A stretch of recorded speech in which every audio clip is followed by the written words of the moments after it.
너무너무 잘하죠? 세계적입니다. 너무너무 성탄 축하 찬양과 연주를 통해서 우리 아기 예수께서 홀로 영광 받으신 줄 믿습니다. 다시 한번 감사의 박수 하겠습니다. 감사의 박수. 너무너무 은혜가 됩니다. 이제 음악 시간 마치고 국어 시간인데 저도 설교를 통해서 은혜를 끼쳐야 될 건데 아주 심히 염려가 되는 가운데 있습니다. 할렐루야. 오늘이 성탄절입니다. 성경에 보면은 지극히 높은 곳에서는 하나님께 영광이요, 땅에서는 하나님이 기뻐하신 사람들 중에 평화로다는 말씀이 있습니다. 여러분 심령 깊은 곳에 이 평화가, 이 성탄의 기쁨과 평화가 충만하게 되시기를 축원합니다. 우리 좌우에 있는 분들하고 메리 크리스마스 인사하십시다.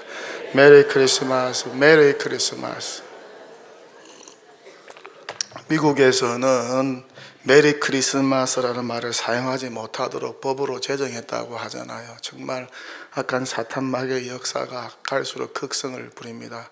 대신에 해피 할러데이, 좋은 공휴일이야, 그렇게 하라고 하잖아요.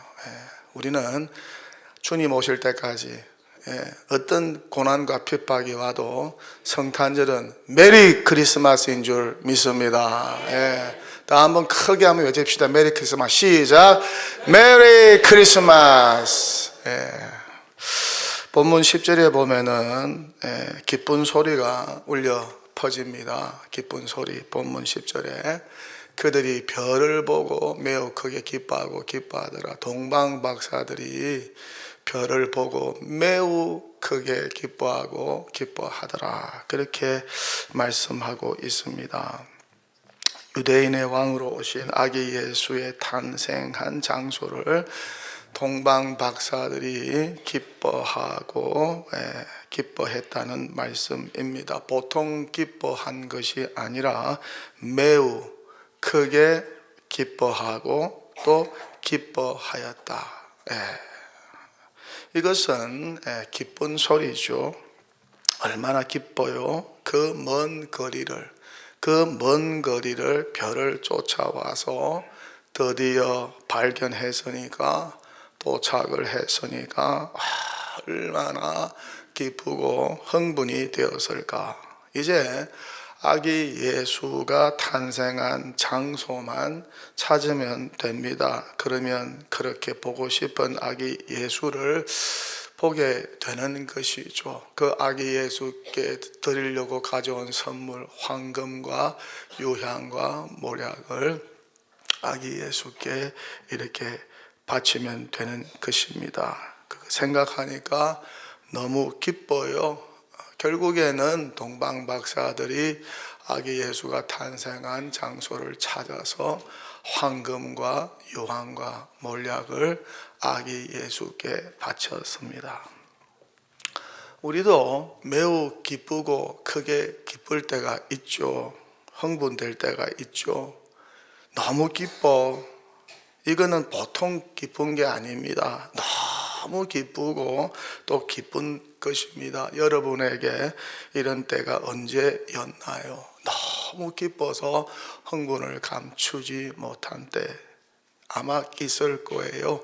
동방 박사들처럼 매우 크게 기뻐한 적이 언제였나요? 저도 그런 적이 있어요.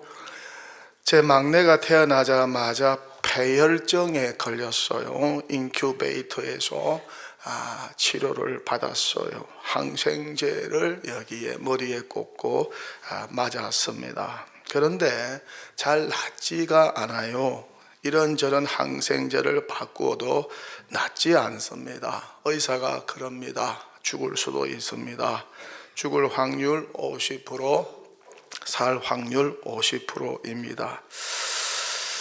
아이를 병원에 두고 교회 일을 열심히 하는데 참 일하기가 힘들어요. 일이 손에 잘 잡히지를 않아요. 그러던 어느 날 신방을 갔는데 안타까운 소식을 들었습니다. 젊은 여자 집사님의 아기가 태어났는데 태어나자마자 3일 만에 이유도 없이 죽었다는 것입니다. 그런데 이것이 두 번째라는 거예요. 그래서 이 젊은 여집사님이 저에게 하는 말이, 목사님, 이제 저는 아기 가지는 게 두렵습니다. 세 번째 똑같은 일이 일어나면 어떻게 되는 겁니까? 참 그 말을 들을 때에 너무너무 안타깝고 슬펐습니다. 어떻게 이런 일이 일어날 수 있을까?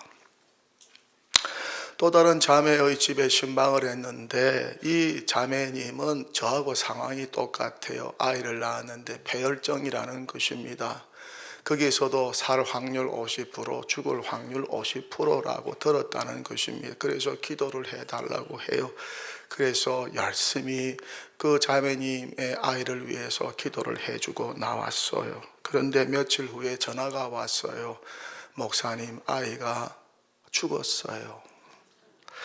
이 소식을 듣고 정말 마음이 아팠습니다. 불안감이 엄습해 왔습니다. 우리 아이도 죽는구나. 그렇게 두려운 나날을 보내었습니다. 그런데 막내가 살았어요. 너무 기뻤어요. 그런데 기뻐할 수만 없어요. 아이가 죽은 부모를 생각하면 마냥 기뻐할 수가 없다는 것이죠. 어쨌든 정말 막내가 살아나서 정말 기뻤어요. 그런데 또 몇 개월이 지나서 그 아이가 아파요. 비실비실해요. 우유를 빨아들이지를 못해요. 이 병원 저 병원을 데리고 다녔어요. 입원을 시켰어요.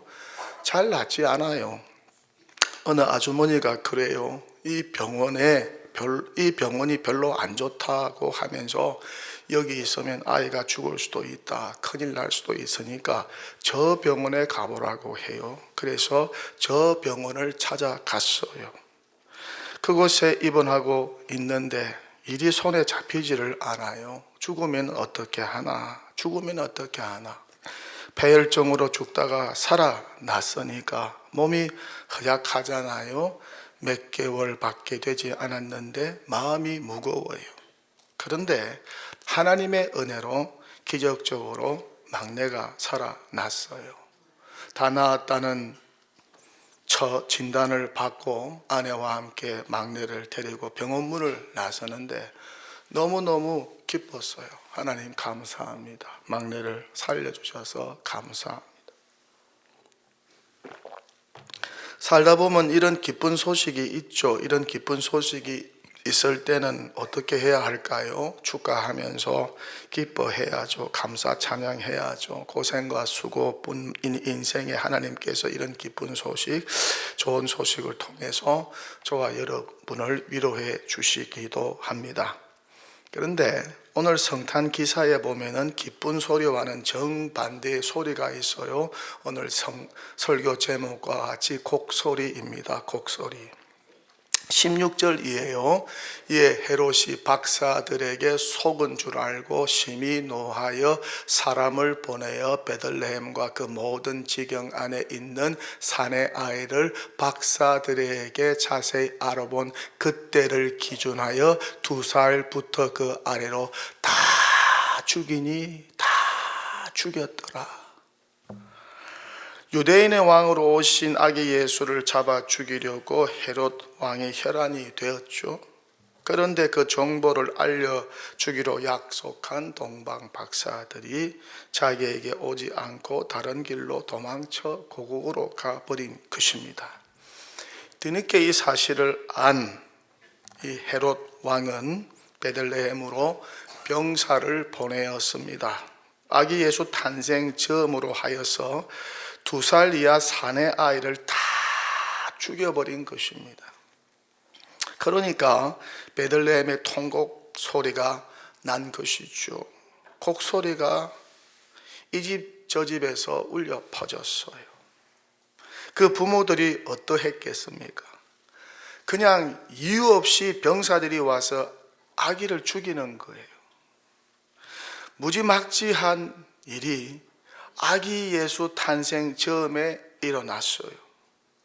이 부모들에게 평생 상처입니다. 마음에 대못이 박히는 사건 아니겠어요? 병들어 죽은 것도 아니고 유산하여 죽은 것도 아니고 사고로 죽은 것도 아닙니다. 병사들이 와서 이유 없이 아이를 죽여버렸어요. 어떻게 죽였을까? 그 장면을 부모가 곁에서 목격해서, 여러분 자식이 죽는 모습을 곁에서 목격한 적이 있으세요? 엄청난 트라우마입니다. 평생 잊을 수 없는 충격입니다.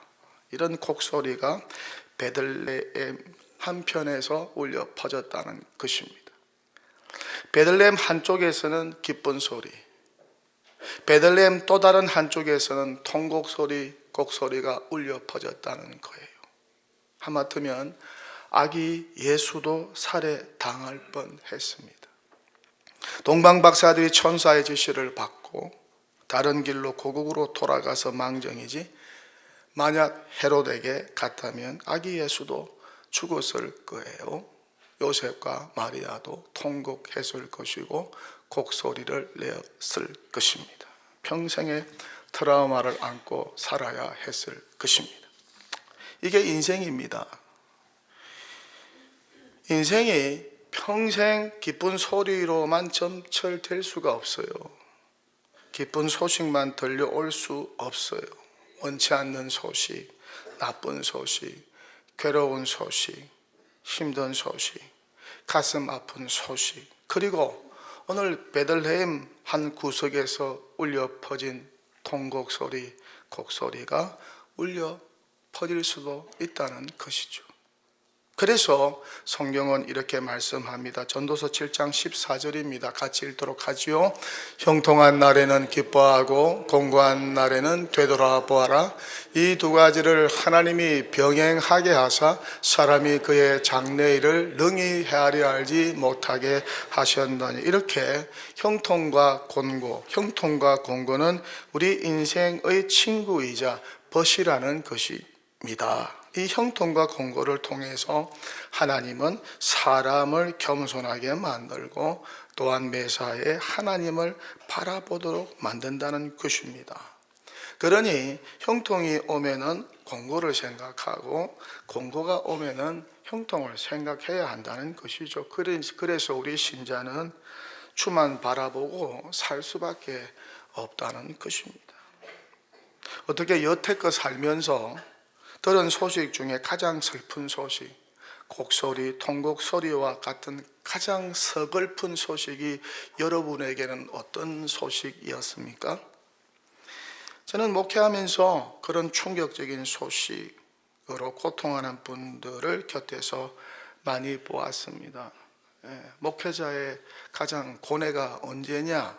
그런 소식, 통곡 소리, 곡소리, 슬픈 소식, 가슴 아픈 소식을 접할 때입니다. 그분들과 함께 있을 때입니다. 잊혀지지 않는 목사님이 계세요. 참 저와 잘 지냈어요. 미국으로 이민 와서 열심히 일하고 목회하면서 살았어요. 세탁소를 운영하면서 목회하면서 살았어요. 독자가 하나 있었어요. 희망이요 기쁨입니다. 보람이었어요.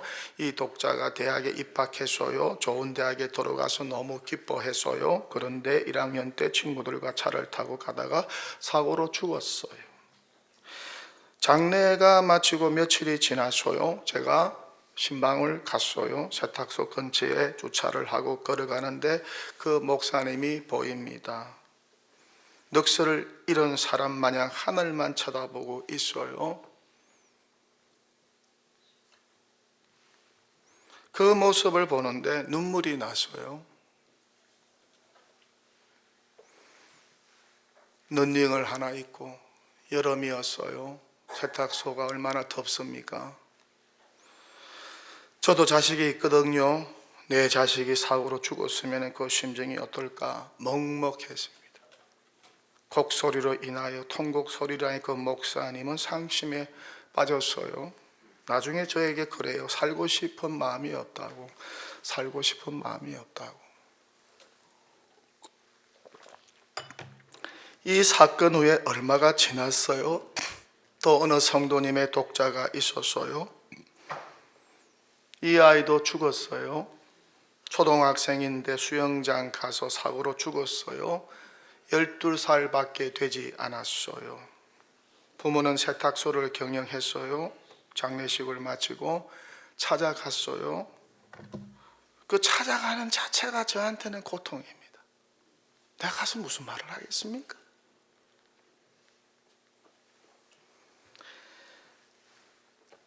하시는 말씀이, 목사님, 이곳에서는 못 살겠어요.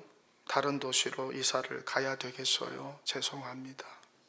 그리고 아이의 추억이 너무 많아서 이 도시에서 못 견디겠다고 하면서 다른 도시로 이주를 하셨어요. 또 얼마 후에 안수 집사님의 아들이 군인인데 해외 파병 가서 작전 수행하다가 죽었어요. 이 아들은 미국 웨스트 포인트 육사 출신 장교입니다. 장래가 촉망받는 아들입니다. 집사님이 저에게 오셔서 우리 아들 앞으로 미국 장군이 될 겁니다. 목사님 기도 많이 해주세요. 저는 그것만 생각하면 너무 보람이 있어요. 기뻤어요. 그런데 그 아들이 외국 파병 나가서 작전 수행하다가 죽었어요. 이 안수 집사님이 충격을 받았어요. 그 이후로 몇 달 동안 시름시름 앓다가 죽었어요. 아들 간 곳으로 따라갔어요. 이후에 몇 해가 지났습니다. 제 후배 목사가 있어요. 똑똑해요. 실력도 있어요. 박사학위를 빨리 받았어요. 너무 똑똑해서 목회를 잘해요. 그런데 딸이 겨울에 사고로 교회 근처에서 놀다가 죽었어요. 그 충격으로 더 이상 목회를 못하겠다고 해요. 그리고 그 교회를 사임하고 지금은 다른 도시에 가서 목회를 접고 교수 생활을 하고 있습니다. 여러분, 인생은 이렇게 곡소리가 많아요. 기쁜 소리만 있는 게 아니에요. 예수 안에도 기쁜 소리만 있는 게 아니에요. 곡소리가 있어요. 통곡 소리가 있어요. 너무 많아요. 그러니 쉽게 어려운 일 당하더라도 절망하지 맙시다. 이런 곡소리, 이런 통곡소리 중에도 믿음으로 사는 교인들이 우리 주변에 많아요. 저는 그분들을 통해서 어떤 도전을 받고 은혜를 받아요. 어떤 미국의 믿음 좋은 교수님은 교통사고로 아내, 장모, 딸을 한꺼번에 잃었습니다. 장례식이 기가 찹니다. 관이 3개입니다. 자신이 가장 사랑하는 새 여인, 아내, 장모, 딸이 관입니다. 그렇게 장례를 치루었어요. 그렇게 장례를 치루은 적 여러분 있으세요?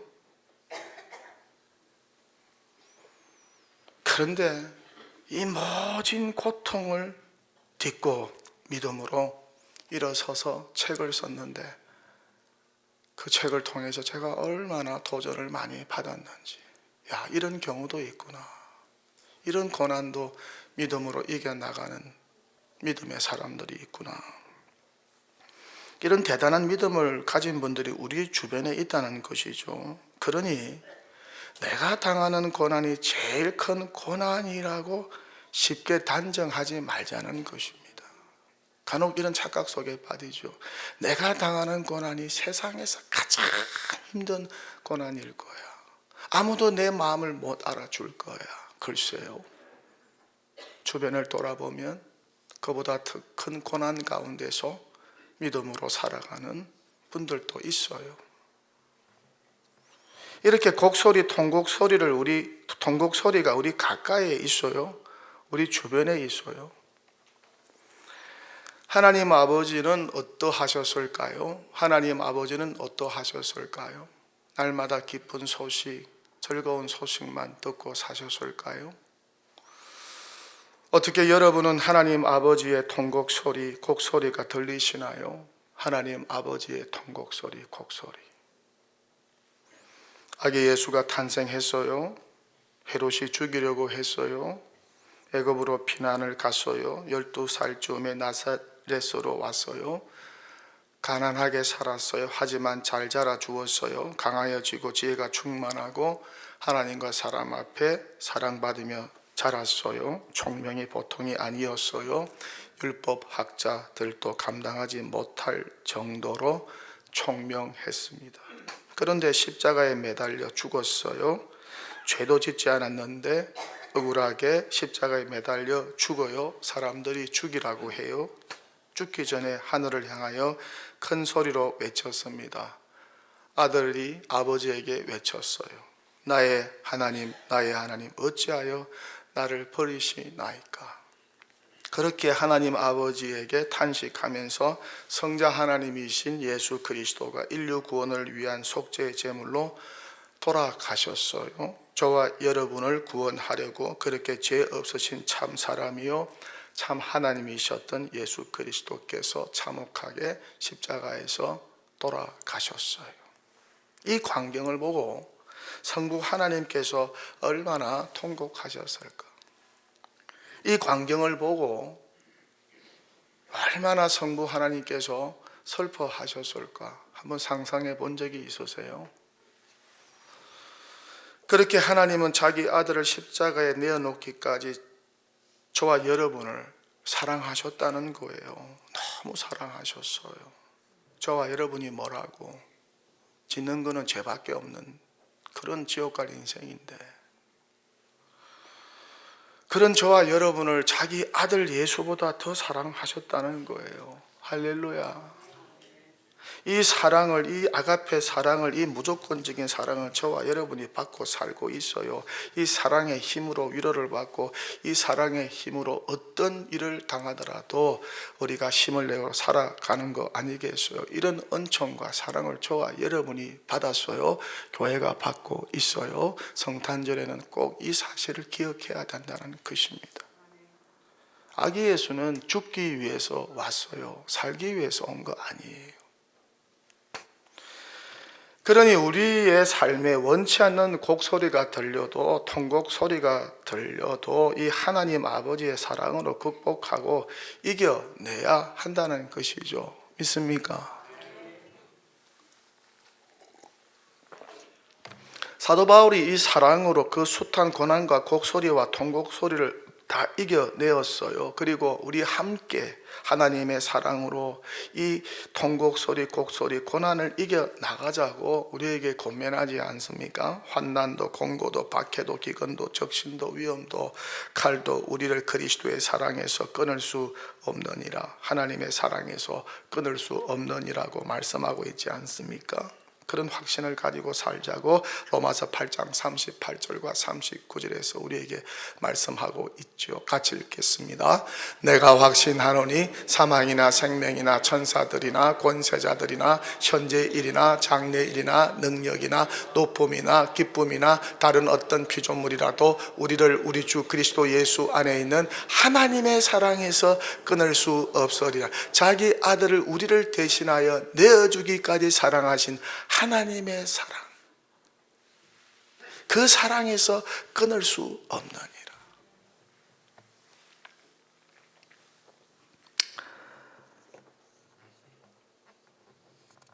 아기 예수의 탄생 소식은 정말 기쁜 소식입니다. 죄인을 구원하기 위하여 이 땅에 오신 아기 예수의 탄생 소식은 동방 박사들이 느낀 것처럼 매우 크고 기쁜 소식이요 또 기쁜 소식입니다. 하지만 또 다른 소리가 있었다는 것이죠. 그것은 곡소리요 통곡 소리였어요. 같은 마을에서 울려 퍼진 소리였어요. 이것이 바로 인생입니다. 기쁜 소리와 곡소리가 교차되는 것이 인생입니다. 우리 신앙의 여정입니다. 슬픔과 기쁨이 교차되듯이 기쁜 소리와 곡소리가 교차되고 그리고 형통과 공고가 교차되면서 진행되는 것이 우리의 인생이요 신앙이라는 것이죠. 그러니 기쁜 소리가 들릴 때 더 기뻐하고 하나님을 찬양하고 곡소리 슬픈 소식이 들릴 때 슬퍼함과 동시에 깊이 사색을 하고 기쁜 소리가 곧 들려올 것이라는 믿음을 가지고 너무 좌절하거나 낙망하지 말고 고난을 이기신, 곡소리와 슬픈 소식을 이기신 예수 그리스도, 그분의 십자가를 붙잡고 좋은 일, 기쁜 소리, 기쁜 소식이 들려올 것이라는 희망과 기대를 가지고 사는 것이 믿음의 삶이요 신자의 삶인 줄 믿습니다. 험한 십자가 붙들겠네. 험한 십자가 붙들겠네. 제 동료 목사님이 어느 해 겨울에 전화가 왔어요. 자기 딸이 임신 7개월 중인데 뇌출혈이 왔다는 것입니다.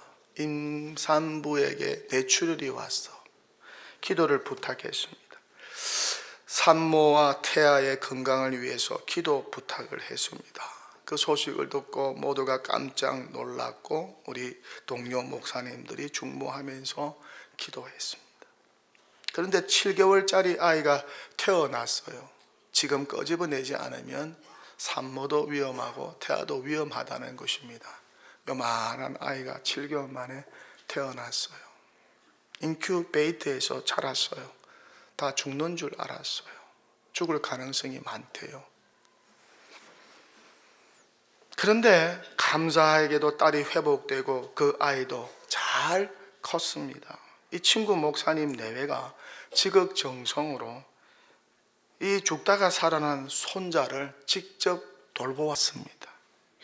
지금은 딸도 건강하고 손자도 건강합니다. 기쁜 소리와 곡소리가 내재되어 있는 이야기죠. 이 동료 목사님 믿음이 얼마나 좋은지, 따님도 얼마나 믿음이 좋은지 슬픈 소리가 들려올 때도 흔들리지 않았어요.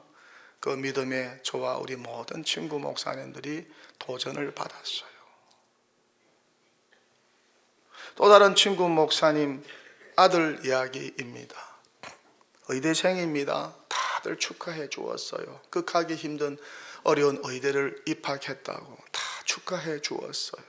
다들 기뻐해 주었어요. 그런데 암에 걸렸어요. 이 소식을 듣고 우리 모두가 얼마나 슬퍼했는지 신방을 가고 물심양면으로 도와주고 기도해 주었어요. 감사하게도 회복이 되었어요. 지금은 의사생활 잘하고 있어요. 그런데 친구 내외 목사님이 얼마나 믿음이 좋은지 슬픈 소리, 기쁜 소식이 혼재하는 가운데서도 흔들리지 않고 주님만 바라보고 주님만 의지하는 그 믿음에 저의 동료들과 제가 도전을 받았어요. 믿음의 도전을 주는 주의 백성 되시기를 축원합니다. 뭐 성공했다 도전, 뭐 건강하다 도전, 뭐 무병장수했다 도전, 뭐 자식 잘 키웠다 도전, 뭐 그런 도전도 뭐 좋겠죠. 그렇지만은 그게 본질이 아니잖아요. 우리 예수 믿는 사람은 주변 사람들에게 믿음의 도전을 주는 그런 사람들이 되면 얼마나 좋겠어요. 믿음의 도전을 주는 사람, 특별하게 곡소리, 슬픔 소리 가운데서도 믿음의 도전을 주는, 흔들림 없이 주만 바라보면서 믿음으로 살아가는 믿음의 도전을 주는 그런 교우들 되시기를 주님의 이름으로 간절히 축원합니다. 설교를 마칩니다. 무슨 일을 만나든지 일희일비하지 마시고 주님 십자가 붙잡고 그저 고맙고 감사합니다. 나 같은 죄인을 구원하기 위하여서 하늘 영광 보좌 다 버리시고 낮고 천한 이 땅의 강보에 쌓여서 구유의 아기 예수로 탄생하신 예수 그리스도를 생각하면 그저 감사뿐입니다. 이 죄인을 구원하기 위하여 오셨다니 너무 감사합니다. 기쁜 소리가 들려오나 곡소리가 들려오나 형통할 때나 공고할 때나 그저 감사하며 살겠습니다. 기쁘게 살겠습니다. 사색하며 살겠습니다. 십자가만 꼭 붙들고 살겠습니다. 참고 인내하며 살겠습니다. 믿음으로 살겠습니다. 모든 것이 합력하여 선을 이룰 줄 믿고 살겠습니다. 좋은 일이 일어날 줄 믿고 살겠습니다. 이런 믿음으로 승리하시는 2022년 성탄절 되시고 믿음으로 모든 교우들에게 도전을 주는 믿음의 거장 다 되시기를 주님의 이름으로 간절히 축원합니다.